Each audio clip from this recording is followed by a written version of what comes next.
अ, खेड़ियानॉमिक्स के सुशील खेड़िया जुड़े हैं। Sushil ji, good morning. मारो, एक फ़िल्मी डायलॉग के साथ शुरुआत करूँ? करो, करो। आज खुश तो बहुत होंगे आप? देखो हमें हमें आदत हम दुखी कभी नहीं होते। हाँ।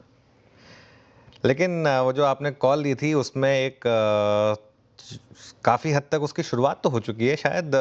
अब ये जो मूव आ रहा है, इसको प्योर काउंटर ट्रेंड रैली माना जाए या एक बहुत बड़े और सुपर ट्रेंड की शुरुआत हो चुकी है आपके हिसाब से? क्या व्यू रहेगा? अभी भी उस पर निर्णायक बात करना अपरिपक्वता हो सकती है। उदाहरण से मैं एक्सप्लेन करूँगा। इन लेवल्स पर भी जब सर चकराने लग गया कि 21,800 900 से 22,000 से आप फ्यूचर्स देखते हो, कैश देखते हो, इंडेक्स का लेवल, वहाँ से अगर हम ये 23,800 तक आ गए, ये 17,1800 1900 पॉइंट देखते-देखते आ गए, अब क्या करें? तो यहाँ मान लो इस सवाल का जवाब ढूँढने में हमने ये निकाला कि आईटी के जो स्टॉक्स मन में आए, इंडेक्स के लेवल्स को नज़रअंदाज करके अभी भी यहाँ से लेने के सब में ट्रिगर्स आ रहे हैं। इन्फोसिस का ट्रिगर तो आज आया है, इतनी लेट से। तो फिर आईटी यहाँ से बढ़े और बैंकों में मोटा करेक्शन आ जाए, तो ये अनिश्चितता हमेशा बनी रहेगी और अनिश्चितता के रूप बदलेंगे। पर अब आपके प्रश्न को अगर मैं आके जोड़ूँ, क्या रिलायंस में जो लास्ट लोएस्ट भाव आ गए, वो दोबारा लौटने का भय लगता है? मेरे को लगता है 1800 आने के पहले भी लोएस्ट भाव जो आ गए वो नहीं आएँगे। क्या बीपीसीएल के जो लोएस्ट भाव आ गए थे 240 के दोबारा लौटेंगे? एनजीसी के लौटेंगे, कोल इंडिया के लौटेंगे, हिंदुस्तान लीवर या एशियन पेंट्स के लौटेंगे? नहीं लगता है, नहीं लौटेंगे। तो लार्जली स्पीकिंग 22,000 के आसपास का मार्केट बॉटम लगता है। बहुत बड़ी संख्या में स्टॉक्स ऐसे जिनके फाइनल बॉटम लगता है हो चुके हैं। पर फिर भी हो सकता है कि प्राइवेट बैंक्स में अब मान लीजिए अगर कोटक पे एक अपवाद का व्यू बन रहा है, सेल सिग्नल अभी बना नहीं है, मैं ये नहीं कह रहा हूँ अभी अगले आधे घंटे में बेच दो। हो सकता है 2, 4, 5 दिन लगेंगे, हो सकता है इसको और पोस्टपोन करके हम और 15 दिन बाद करना पड़े। पर लार्जर पैटर्न को देखते हुए लगता है कि कोटक वापस 1500 के भी नीचे चला जाए जो लास्ट 1500 गया था। तो individual stocks with in sectors सब सेक्टर्स में अभी भी डिसअपॉइंटिंग मूव्स आ सकते हैं। उस एक डिसअपॉइंटमेंट को हम जहाँ ढूँढ रहे हैं कि प्राइवेट सेक्टर बैंक्स अगला करेक्शन जो भी आए उसमें प्राइवेट सेक्टर बैंक्स को हम हो सकता है शॉर्ट कर दें और पीएसयू बैंक्स को करेक्शन के बाद दोबारा से बड़ी तेजी के लिए ले लें। तो इसलिए अनुज हमें सावधान रहते हुए परत दर परत बाजार को लगातार काम करना पड़ेगा। पर ब्रॉडली स्पीकिंग मैं आपकी बात से सहमत हूँ कि मतलब 22,000 का बाजार लगता है कि ब्रॉडली स्पीकिंग 22,000 का बाजार वो दैट्स इट कर चुका है। बिल्कुल। और इसको यहाँ से क्या लीड करेगा? क्या रिलायंस लीड करेगा? आईटी लीड करेगा? Large banks? अब तक तो सभी चले हैं पिछले 3-4 दिन में तो। अभी भी कुछ स्टॉक्स ऐसे हैं जिनको चलना बाकी है जैसे आईटी। अब जो आईटी पे मान लीजिए भर्त्सना हुई हमारी 2000 पे इन्फोसिस में बोल दिया 1200 तक भी जा सकता है। ये तो बोला नहीं था 1200 जाएगा और मार्च के महीने में आएगा। मार्च के महीने में 1500 तक आ गया। तब हो सकता है कि इन्फोसिस यहाँ से वापस नया हाई दिखाए। वो 1200 वाले भाव 2026 की मंदी में आएँगे।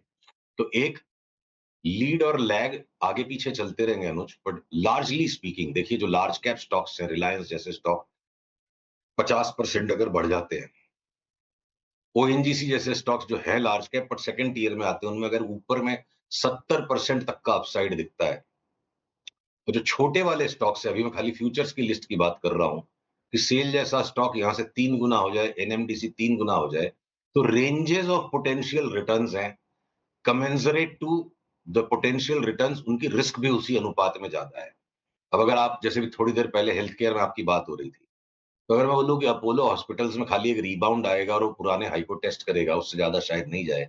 पर आपके ये जो डायग्नोस्टिक्स की कंपनियाँ हैं, सारी की सारी, ये सब 70-80% अगर बढ़ जाए, तो अलग-अलग साइज़ के स्टॉक्स सेम सेक्टर में भी अलग-अलग टाइप के रिस्क रिवॉर्ड का सेटअप देंगे। तो लीड लैग के बारे में अभी निश्चित तौर पे कहना और शायद ये लीड लैग टर्म जो है ना कन्फ्यूज़ कर जाएगा, इसलिए मैं उसको अवॉइड करना चाहता हूँ।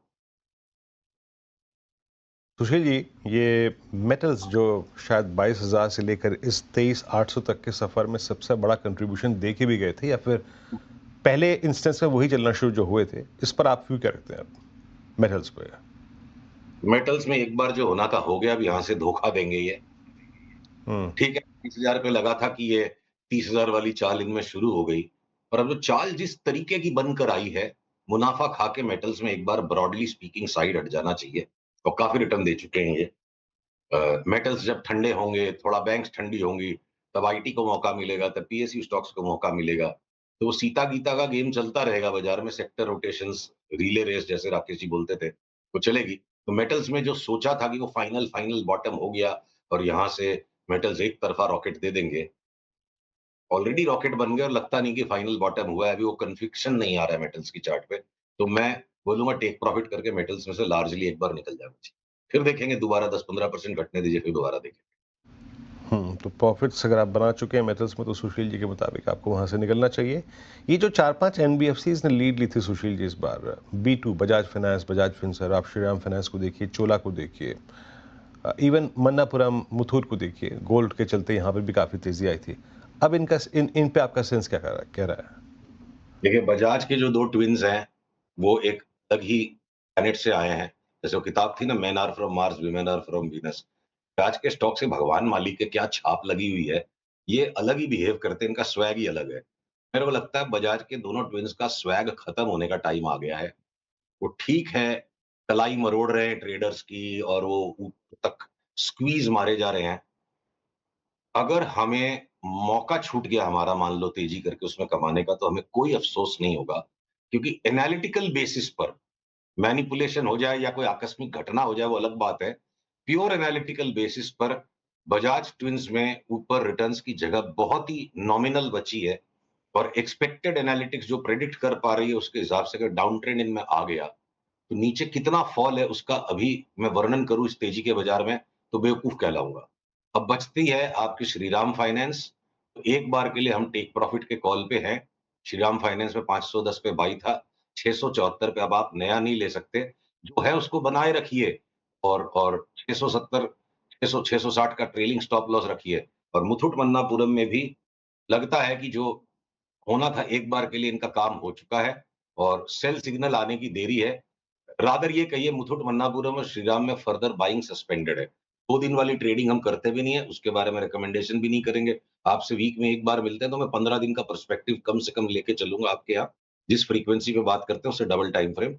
2 दिन का मुझे नहीं पता और मैं अनुमान नहीं लगाना चाहता। पर मुथूट मन्नापुरम, श्रीराम इन सब के करीब-करीब ऊपरी स्तर आ गए। अब यहाँ टाइम पास करते हैं, इमीडिएट रिवर्सल देंगे, वो अगले मंगलवार तक चल जाएगा। ये पता नहीं अब आपने देखा है नहीं, ये इंडसइंड बैंक का चार्ट क्या कह रहा है सुशील जी? ये क्या इस तेज़ी में भी अब नहीं चल रहा? वो आरबीआई की न्यूज़ के बाद लगातार वन वे डिक्लाइन, क्या ये वापस अपने कोविड लोज़ की तरफ जा रहा है? ये इस प्रश्न का उत्तर निकालना बड़ा कठिन है कि ये कोविड लॉस तक जाएगा या नहीं जाएगा।